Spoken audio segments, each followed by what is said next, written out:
Azo dye from aniline. ठीक, अब ये रिएक्शन है, अब रिएक्शन याद कर लेंगे।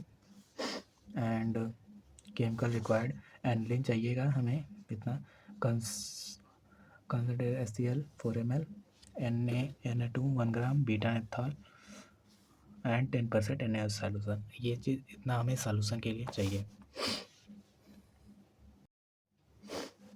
हेलो स्टूडेंट, तो हम इसमें आप प्रैक्टिकल नंबर 2 करेंगे, जो कि है to prepare azo dye 1 phenyl azo 2 naphthol from aniline. इस एक्सपेरिमेंट को हम इसमें देखेंगे। तो हम सीधा जो हम लोग को क्लास में कराया गया उसको ना देख के डायरेक्ट एग्जाम में जो आने वाला है उसको देखते हैं। एक्सरसाइज नंबर 2 है to prepare azo dye 1 phenyl azo 2 naphthol from aniline. अब इसका प्रोसीजर है, टेक 2.5 ml एनालिन। हम 2.5 ml एनालिन लेंगे। तो सीधा हम इनको इस थ्योरी को, आप इस थ्योरी को पढ़ लीजिएगा। थ्योरी ना पढ़ते हुए सीधा एक्सपेरिमेंट की ओर चलते हैं। तो प्रोसीजर में कह रहा है कि एक्सरसाइज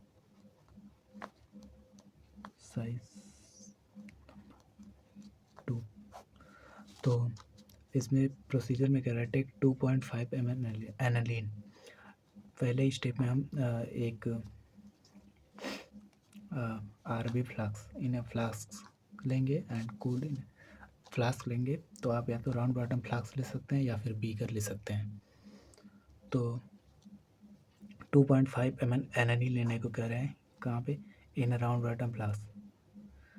ठीक, स्टेप 1। एंड सेकेंड स्टेप पर हमें कर रहा है 16 ml Cl, 8 ml H2O plus 8 ml concentration HCl।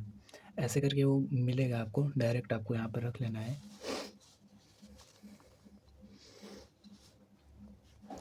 And फिर हमें in cool in ice bath, और हमें ये इन दोनों को रख देना है आइस बाथ में कूल होने के लिए। आइस बाथ आपको पता ही होगा। अब हम ये हमारा ए स्टेप हो गया। अब हम B स्टेप पर करेंगे। अब हम इसे आइस बाथ में कूल होने के लिए रख देंगे। अब हमें दूसरे B स्टेप पर करना है, एक हमें वो लेना है, बॉइलिंग ट्यूब। हाँ, बॉइलिंग ट्यूब ले लेंगे एंड उसमें 2 ग्राम NaNO2 हमें मिलेगा। आप वे करके लाएंगे, जहाँ पर से वेट करते हैं वहाँ से आप लाएंगे। एंड 10 ml H2O डालेंगे। तो ये हमारा हो जाएगा 4th step and 5th step, 10 ml H2O। और फिर हम देखेंगे ये जो आपका Na2 होगा ये लगभग कुछ क्रिस्टल टाइप होगा। तो आप इसे ग्लास रॉड की मदद से इस क्रिस्टल को थोड़ा इसमें मिक्स करने की कोशिश करेंगे। एंड मिक्स हो जाएगा जब, तो आप इन दोनों को कूल होने के लिए रख देंगे water separately and cool the solution in ice bath. Ice bath में इन दोनों को कूल होने के लिए रख देंगे। ठीक, अब ये जो टेस्ट ट्यूब का सॉल्यूशन है आपको इसमें फ्लास्क में ट्रांसफ़र करना है। ये आप बीकर भी ले सकते हैं और अपने हिसाब से या तो राउंड बॉटम फ्लास्क ही ले सकते हैं। तो इसमें आप ट्रांसफ़र करेंगे और ट्रांसफ़र करने के लिए add sodium nitrate solution in this solution. ये सोडियम नाइट्रेट सॉल्यूशन, ठीक, sodium nitrate solution in a small volume to cold in aniline.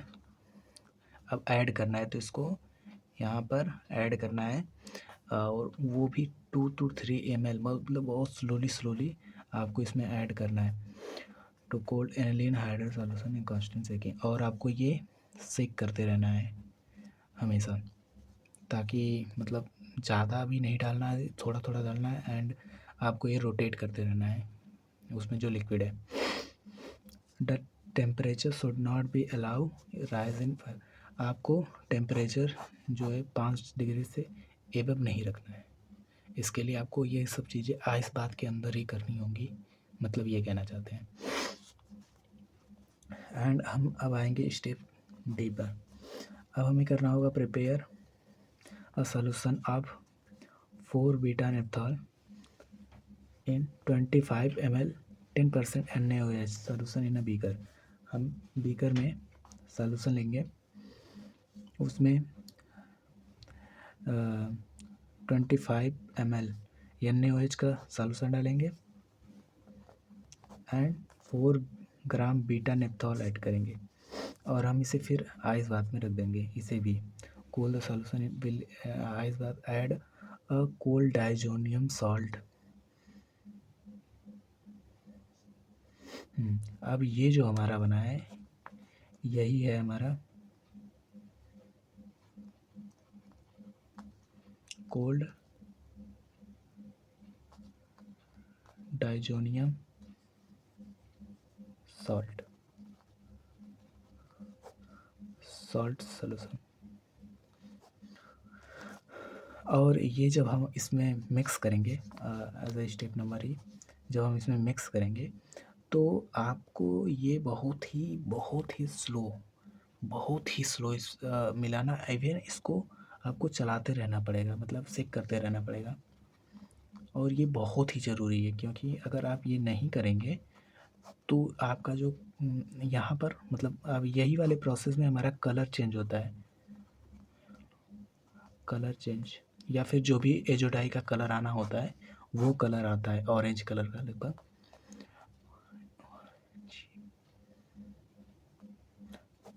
तो जो भी हमारा कलर है वो कलर यहाँ पर आता है इसी स्टेप में। तो आपको जो ये राउंड वाटर फ्लास्क से जो भी आप लिक्विड डाल रहे हैं डाइजोनियम कोल्ड डाइजोनियम साल्ट, वो बहुत ही स्लो करना होगा, नहीं तो ये जो है आपका मतलब क्या बोल सकते हैं, बहुत ही ज़्यादा वो हो जाएगा, क्रिस्टल टाइप में बन जाएगा। आपको ये चाहिए एकदम एकदम क्या बोलते हैं, एकदम नॉर्मल मिनी छोटे छोटे क्रिस्टल में। लेकिन ये अगर नहीं करेंगे आप तो ये बहुत ही मोटे मोटे बड़े बड़े क्रिस्टल में बन जाएगा। तो इसलिए आपको यहाँ पर बहुत ही ध्यान रखना, this is a very careful point. तो इस पॉइंट पर आपको बहुत ही धीरे धीरे डालना, मतलब 1-2 बूंद धीरे धीरे धीरे धीरे धीरे, और आपको इसमें मिक्स करते रहता है। और इवन सेकिंग, और आप चाहें तो इसमें ग्लास रॉड का भी यूज कर सकते हैं मिक्स करने के लिए, ग्लास रॉड। एंड फिर उसके बाद ये राउंड वाटर फ्लास्क है, ठीक है। तो आप ये मिक्स कर लेंगे जब आफ्टर 30 मिनट, आपको ये लगभग बहुत देर तक मिक्स करना होगा।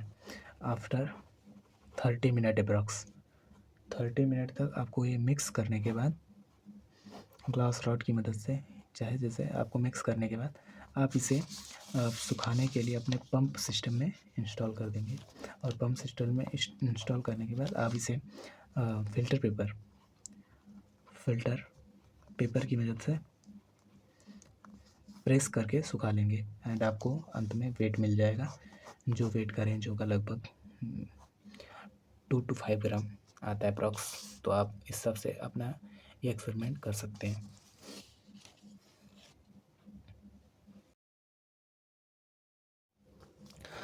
कुछ स्टूडेंट वाइवा के लिए पूछ रहे थे, तो वाइवा में आपको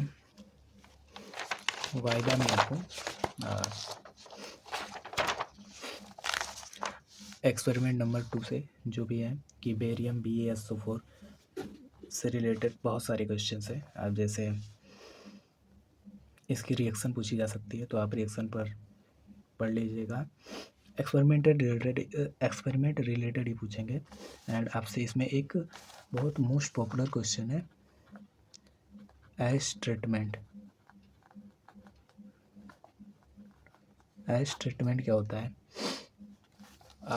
तो ये क्वेश्चन बहुत ही पॉपुलर क्वेश्चन है, आप ये पढ़ लीजिएगा। एंड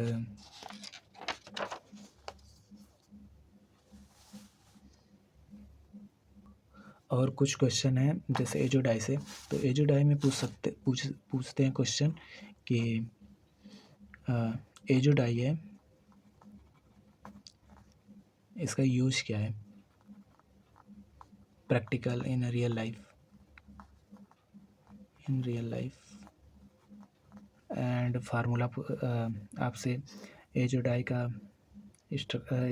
एजोडाई का रिएक्शन पूछ सकते हैं।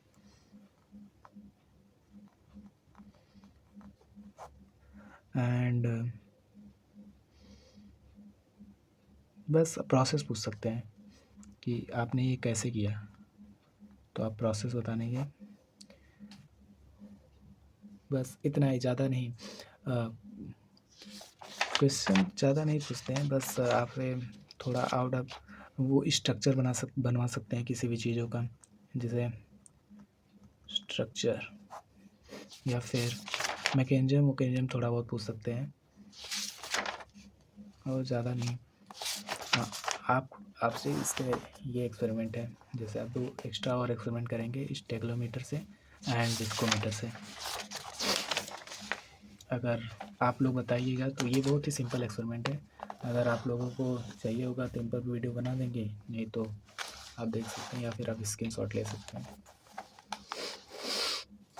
अगर आप लोगों को लगेगा कि स्टेगलोमीटर जो ऑड और इवन वाले प्रैक्टिकल्स हैं, जो मैंने बताया था पिछले प्रैक्टिकल में कि ऑड करते हैं फिर इवन करते हैं, यही दोनों प्रैक्टिकल है, जो बहुत ही बेसिक सा प्रैक्टिकल है, जो पूरे जिससे हम लोग ग्राफ बनाते हैं, ये सिंपल सा प्रैक्टिकल है। तो आप अगर आपको ज़रूरत होगी तो इस पर वीडियो बना दिया जाएगा।